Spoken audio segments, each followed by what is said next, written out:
সকালবেলায় ফিরে ঘরে ঘুমিয়েছিলাম কিছুটা, তারপরে উঠে চা খেয়ে নিলাম। এরপরে বসিয়ে দিয়েছিলাম ডিমের ঝোল, ডিমগুলো একটু নুন হলুদ দিয়ে ভেজে নিলাম। এরপর জিরে ফোড়ন দিয়ে পেঁয়াজ দিয়ে দিলাম, আলু ফুলকপি দিয়ে করব তো নুন দিলাম হলুদ দিলাম। এবার হলো আদা রসুন বাটা পেঁয়াজ বাটা এগুলো দেবো, লঙ্কা টমেটো দিয়ে দিয়েছি। তো যাই হোক, একটু নাড়াচাড়া করে গরম জল দিয়ে দিলাম, একটুখানি চিনি দিলাম স্বাদের জন্য। টমেটো দিলে একটু চিনি দিতে হবে, ব্যালেন্সটা ভালো আসে স্বাদের। যাই হোক, ডিমগুলো দিয়ে গরম মশলা দিয়ে নামিয়ে নিলাম। আর করব পাঁচমিশালি সবজি, তার জন্য বেগুন শিম মূলো আলু এগুলো দিয়ে দিলাম।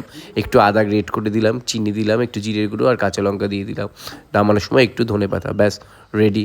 খেয়ে দিয়ে বেরিয়ে গেছিলাম স্কুলে। স্কুলে হচ্ছিল স্পোর্টসের প্র্যাকটিস, স্পোর্টস আছে। ফার্স্ট তো অঞ্চল লেভেলের হবে, তারপরে সার্কেল, তারপরে ডিস্ট্রিক্ট, এইভাবে হবে। যাই হোক, তাদের জন্য একটু প্র্যাকটিসের ব্যবস্থা করেছিলাম আমরা। তো সন্ধেবেলায় স্কুল থেকে ফিরে এসে মা বাবার ওখানে সন্ধে দিয়ে বেরিয়ে গেলাম চা খেতে। চা খাওয়ার পর দু একটা জিনিস ছিল, সেগুলো কেনার পর আবার একটু দই খেয়ে নিলাম। তো দই খাওয়া দাওয়ার পর চলে এসেছিলাম রুমে এসে বেগুন পোড়াতে শুরু করে দিয়েছি। রাতের মেনু বেগুন পোড়া আর রুটি হবে। তো রুটিগুলোকে আমি বানিয়ে নিই। ততক্ষণে তোমরা ভিডিওগুলোকে লাইক করো, কমেন্ট করো, শেয়ার করো। যারা নতুন দেখছো তারা আমাকে ফলো করে দিও।